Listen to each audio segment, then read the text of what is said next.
Oh, for the love of all that's holy and unholy, would you look at that, Dr. Zixnax exclaimed, his 3 eye stalks wobbling in disbelief. The human's doing it again. Dr. Quetuayop, his Blobbian colleague, oozed closer to the observation window, leaving a trail of sparkly slime in his wake. Doing what? Being stubborn? Defying the laws of biology? Or just generally giving a middle finger to the universe? All of the above, my gelatinous friend. All of the bloody above. The subject of their conversation, one Lieutenant Commander Alexandra Alex Steele of the United Earth Space Force, lay on the med bay table, technically dead. At least, she should have been dead. By all accounts, her vital signs had flatlined approximately 37 galactic standard minutes ago. Yet here she was, twitching. I swear, Dr. Zixnax continued, his voice a mixture of awe and exasperation. If I didn't know better, I'd say she's trying to restart her own heart through sheer force of will. Dr. Quetuayop burbled thoughtfully, a sound not unlike a bathtub draining. You know, given what we've seen of these humans so far, I wouldn't put it past her. Remember that time Captain Johnson regrew his limbs after that unfortunate incident with the matter compressor? Don't remind me, Zixnax groaned. I still have nightmares about the paperwork. As they watched, Alex's body jerked violently, her back arching off the table. A moment later, the med bay erupted into a cacophony of alarms and beeps as her vital signs spiked back into existence. Well, I'll be a Xerxian's Uncle Zixnax muttered. She's actually done it. Again. Alex's eyes snapped open, and she sat up with a gasp that turned into a hacking cough. What the she sputtered, looking around wildly. Where am I? What happened? And why does my mouth taste like I've been licking a Martian dust storm? Dr. Quetuayop oozed forward, his gelatinous form rippling with what passed for excitement in his species. Ah, Lieutenant Commander Steele. Welcome back to the land of the living. Again, you know, we really should stop meeting like this.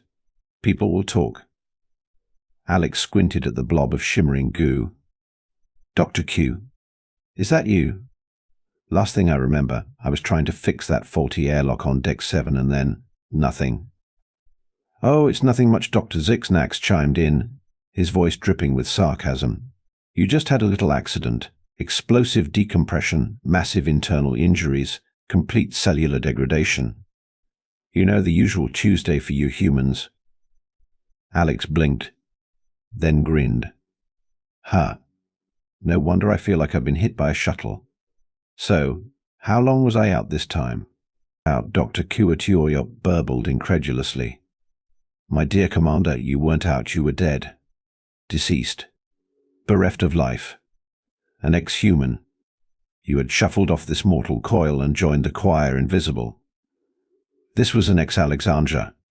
All right, Alex laughed, wincing slightly. I get it. No need to beat a dead horse. Or a recently undead human, in this case. Dr. Zixnax's eye stalks drooped in exasperation. How can you be so casual about this? Do you have any idea how impossible what you just did is? By all rights, you should be nothing more than a very interesting corpse right now. Alex shrugged, then immediately regretted it as pain lanced through her shoulders. Ow. Look, Doc, I appreciate the concern, but this isn't exactly my first rodeo. Remember that time on Epsilon Eridani IV? Both alien doctors shuddered in unison. Please, Dr. Quetuayop pleaded, don't remind us. I still haven't figured out how to get those stains out of my protoplasm. The point is, Alex continued, swinging her legs off the table and stretching cautiously, US humans have a saying, what doesn't kill you makes you stronger, although in my case I guess it's more like what does kill you makes you really annoyed and slightly hungry. Dr. Zixnax's eye stalk swiveled in different directions, a sign of extreme confusion in his species. But that's not how biology works. That's not how any of this works. Alex grinned, patting the alien doctor on what she hoped was his shoulder. Welcome to the wonderful world of human physiology, Doc, where the rules are made up and the points don't matter. Speaking of points, Doctor. Quatioyop interjected, "Perhaps we should discuss the incident that led to your latest brush with mortality. I believe there are some rather pointed questions from the captain about why you were attempting to perform maintenance on a faulty airlock without proper safety equipment." Alex's grin faltered slightly. Right, about that. You see, there was this bet with Ensign Rodriguez. Dr. Zixnax's eye stalks drooped even further, if that was possible. Of course there was. There's always a bet involved when it comes to you humans and potentially fatal situations. Hey, in my defense, Alex protested. The odds were really good. And besides, someone had to fix that airlock before we reached the Andromeda waypoint. Have you seen the prices they charge for emergency repairs out there? It's highway robbery. So instead, Dr. Quatioyop burbled sarcastically, you decided to commit a bit of self-robbery. Of your own life force. Alex shrugged again, this time managing not to wince. Tomato, tomato. The point is, the airlock got fixed, and I'm still here to tell the tale. No harm, no foul, right? Both alien doctors stared at her in silence for a long moment.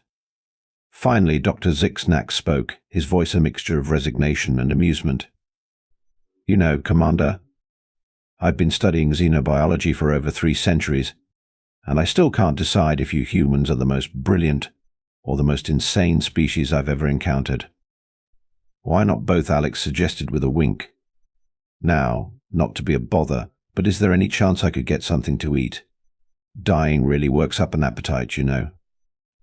Dr. Quatioyop oozed towards the medbay's food synthesizer. I suppose we should be grateful you're not craving brains. Although given your species' apparent disregard for death, I wouldn't be entirely surprised if you did develop zombie-like tendencies. Nah, Alex laughed. Brains are too mushy. Now, a nice rare steak, on the other hand. As the food synthesizer whirred to life, Dr. Zixnax began the process of disconnecting Alex from the various medical devices still attached to her. You know, he mused, I've always wondered, do you humans have some sort of secret to your remarkable resilience? Some hidden biological trick that allows you to bounce back from injuries that would permanently incapacitate or kill most other species? Alex thought for a moment, chewing on a piece of synthesized steak. Well, she said finally, there is one thing. But it's kind of a trade secret. You sure you want to know? Both alien doctors leaned in eagerly, all pretense of professional detachment forgotten. Yes, yes, they chorused. Alex grinned mischievously. Okay, but you can't tell anyone else. The secret is, she paused for dramatic effect. We're too stubborn to die. There was a moment of silence, broken only by the sound of Alex's chewing. Then Dr. Quatioyop burbled in what might have been laughter. You're joking, right? That can't possibly be it. Oh, but it is, Alex insisted, her eyes twinkling. You see, at some point in our evolutionary history, humans collectively decided that death was inconvenient, and we'd rather not bother with it if we could avoid it. So we just don't. Dr. Zixnax's eye stalks twisted into a knot. That's not how evolution works. You can't just decide not to die. Maybe you can't, Alex said with a shrug. But we can. It's like I always tell the new recruits, death is optional for humans. Paperwork, on the other hand, is mandatory and eternal. As if on cue, the medbay doors slid open with a hiss, revealing the imposing figure of Captain Thora Magnusson. Her steely gaze swept the room before settling on Alex. Speaking of paperwork, she said, her voice as dry as Martian sand, I believe you and I have some to discuss, Lieutenant Commander. Alex's grin turned slightly sheepish. Captain. Just the person I wanted to see. I was just telling the good doctors here about the minor incident with the airlock. Minor incident? Captain Magnusson's eyebrow arched so high it threatened to escape her forehead entirely. Is that what we're calling explosive decompression and temporary death these days? My, how times have changed. Dr. Zixnax cleared his throat, or at least made a sound approximating a throat clearing. Captain, I can assure you that Lieutenant Commander Steele is in perfect health. Well, as perfect as can be expected for someone who was clinically dead less than an hour ago. Yeah, Alex chimed in what he said. Fit as a fiddle and ready for duty, ma'am. Captain Magnuson's other eyebrow joined the first in its attempt to reach orbit. Oh, I have no doubt you're ready for duty, Steele. The question is, are you ready for the mountain of incident reports, safety violation forms, and requisition orders for replacement equipment that awaits you? Alex's face fell faster than a malfunctioning gravity generator. I don't suppose I could claim lingering effects from my recent demise and get a rain check on that paperwork. Not a chance, the captain replied, a hint of amusement creeping into her voice. In fact, I think this presents us with a unique opportunity. Dr. Zixnax, Dr. Quetioyop, how would you like to participate in a little experiment? The alien doctors exchanged glances, their curiosity piqued. What kind of experiment? Captain Dr. Quetioyop asked. Well, Captain Magnuson said, her lips twitching into something that might have been a smile on a less stern face, since our dear Lieutenant Commander here seems to have such a remarkable ability to cheat death. I think it's only fair that we test the limits of her endurance in other areas. Specifically, her ability to complete paperwork under extreme conditions. Alex's eyes widened in horror. Captain, you can't be serious. I'd rather face explosive decompression again than deal with the requisition department. Oh, I'm quite serious, Steele, the captain replied. Consider it a new form of stress testing for our indestructible human crew members.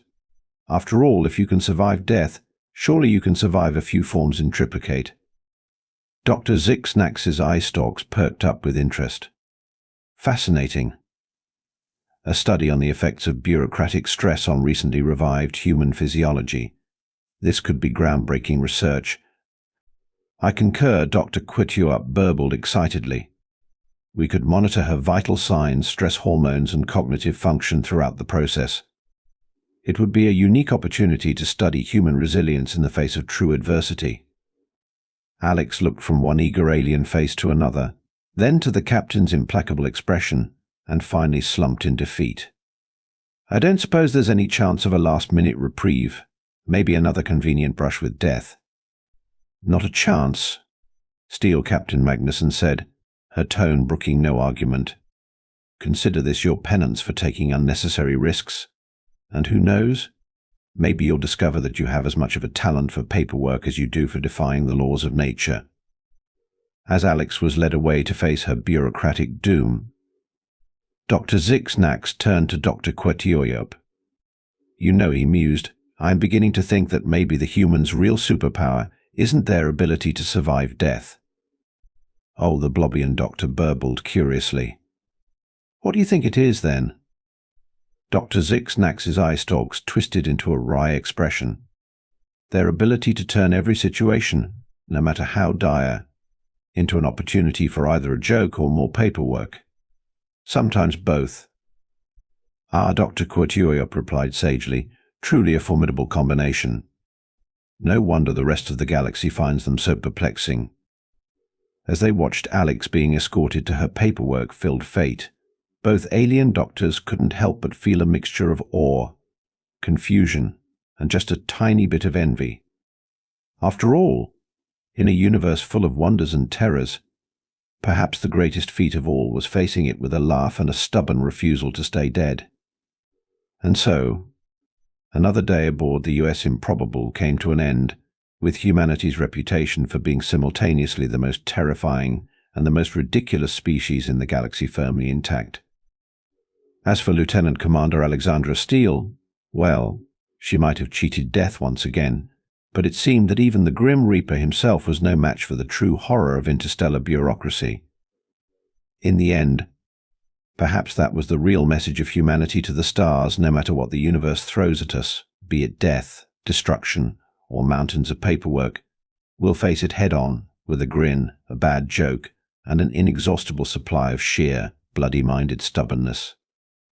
After all, in space, no one can hear you fill out forms in triplicate. Epilogue, 3 days later. Dr. Zixnax and Dr. Quetioyop stood outside the makeshift office that had been Lieutenant Commander Steele's home for the past 72 hours. The door slid open with a hiss, revealing a scene of controlled chaos. Alex sat amidst a sea of datapads, holographic displays, and what appeared to be actual, honest-to-goodness paper forms.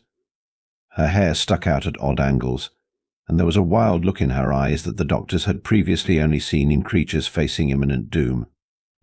"It's done," Alex croaked, her voice hoarse from disuse. "Every form, every report, every thrice-damned requisition order. Completed, signed, and filed." Dr. Quertiuiop oozed forward cautiously. "Remarkable. And how do you feel, Commander?" Alex's eye twitched. "How do I feel? I feel like I've been locked in mortal combat with the spirit of bureaucracy itself. I've stared into the abyss of administrative hell, and the abyss stared back. It blinked first." Dr. Zix-Nax's eye stalks waved in concern. "Perhaps we should run some tests, ensure there are no lasting effects from your prolonged exposure to extreme paperwork." "Oh, there are lasting effects all right," Alex said, with a slightly maniacal grin. "I now know the entire US supply catalog by heart. I can recite safety protocols in my sleep. And I'm pretty sure I've developed a sixth sense for detecting incomplete forms within a 10-meter radius." The alien doctors exchanged worried glances. "This is unprecedented," Dr. Zix-Nax muttered. "We may need to classify extreme bureaucratic exposure as a potential health hazard for humans." Just then, Captain Magnusson appeared in the doorway. She surveyed the scene with a raised eyebrow. "Well, Lieutenant Commander, I trust you've learned your lesson about the importance of following proper procedures." Alex stood up, swaying slightly. "Oh, I've learned a lesson all right, Captain. Several, in fact. For instance, did you know that according to Form X742B, subsection 3, paragraph 7, it's actually against regulations to use a phase pistol to toast marshmallows in the ship's recore?" Captain Magnusson's other eyebrow joined the first. "I was not aware of that specific regulation, no." "Oh, it gets better," Alex continued, her eyes gleaming with a fervor that made even the seasoned captain take a step back. "Did you know we have an official protocol for first contact with sentient gas clouds? Or that there's a 27-page form dedicated solely to the proper disposal of used photon torpedo casings?" Dr. Quertiuop burbled nervously. "Captain, I believe the commander may be experiencing some sort of bureaucracy-induced delirium. Perhaps we should. And don't even get me started on the xenobiological waste management guidelines," Alex interrupted, waving a datapad wildly. "Did you know we have separate procedures for disposing of slime from silicon-based lifeforms versus carbon-based ones? It's fascinating stuff, really. I've been thinking of writing a dissertation on it. The thrilling world of interstellar paperwork. A human's journey through the administrative abyss, what do you think? Bestseller material, right?" Captain Magnusson cleared her throat. "Well, Commander, I'm pleased to see you've taken your task so seriously. However, I think it's time we got you back to your regular duties. The ship won't run itself, after all." Alex's manic grin faltered for a moment. "Regular duties? You mean? I can leave? Go back to engineering? Maybe fix another faulty airlock or two?" "Absolutely not," the captain said firmly. "You'll be on light duty for at least a week. And by light duty I mean tasks that don't involve any risk of death, dismemberment, or dimensional displacement." "But Captain," Alex protested, "what if there's an emergency? What if we encounter a hostile alien species? What if the ship's coffee machine breaks down again?" Dr. Zix-Nax's eye stalks perked up. "Actually, Captain, I may have a suggestion. Given the commander's newfound expertise in ship regulations and protocols, perhaps she could put that knowledge to use in a way that doesn't endanger her life or the structural integrity of the ship." Captain Magnusson raised an eyebrow. "I'm listening." "Well," the alien doctor continued, "we've been meaning to update the ship's safety training programs. Who better to do that than someone who's experienced firsthand the consequences of ignoring those protocols?" Alex's eyes widened in horror. "You want me to make training videos?" "Captain, please, I'd rather face the void kraken of Betelgeuse again." "An excellent suggestion," Dr. Zixnax Captain Magnuson said, ignoring Alex's protests. "Lieutenant Commander Steele, consider this your new assignment for the next week. I expect a full series of safety training modules, complete with interactive simulations and pop quizzes." But Alex sputtered. "No buts, Commander," the captain said firmly. "Unless you'd prefer another round with the requisition forms." Alex's shoulders slumped in defeat. "No, ma'am. Safety videos it is." As the captain left, satisfied that her point had been made, Dr. Kuatuiop oozed closer to Alex. "Look on the bright side, Commander. At least this way you might prevent other crew members from ending up in similar predicaments." Alex sighed, running a hand through her disheveled hair. "I suppose you're right. And hey, who knows? Maybe I can spice things up a bit. Add some excitement to the old 'don't stick your hand in the plasma conduit' speech." Dr. Zixnax's eye stalks twisted in concern. "Perhaps it would be best if we supervised the production of these training modules, just to ensure they adhere to proper safety standards." "Oh, come on, Doc," Alex said, a hint of her usual mischief returning to her eyes. "Where's your sense of adventure? I'm thinking explosions, dramatic reenactments, maybe a musical number or two. We'll call it Survival, the Musical: A Human's Guide to Not Dying in Space." As Alex began to enthusiastically outline her vision for the most exciting and possibly least regulation-compliant safety training videos in the history of space exploration, Dr. Zixnax and Dr. Kuatuiop exchanged worried glances. "You know," Dr. Kuatuiop burbled quietly, "I'm beginning to think that maybe the paperwork wasn't such a bad idea, after all." Dr. Zixnax's eye stalks drooped in agreement. Indeed. Who would have thought that unleashing a human's creativity could be more dangerous than their ability to cheat death? As they watched Alex sketch out storyboards for what appeared to be a zero-gravity ballet demonstrating proper airlock safety procedures, both alien doctors couldn't help but marvel at the resilience of the human spirit. Here was a being who had faced death, bureaucracy, and everything in between, and still managed to find enthusiasm for her next challenge.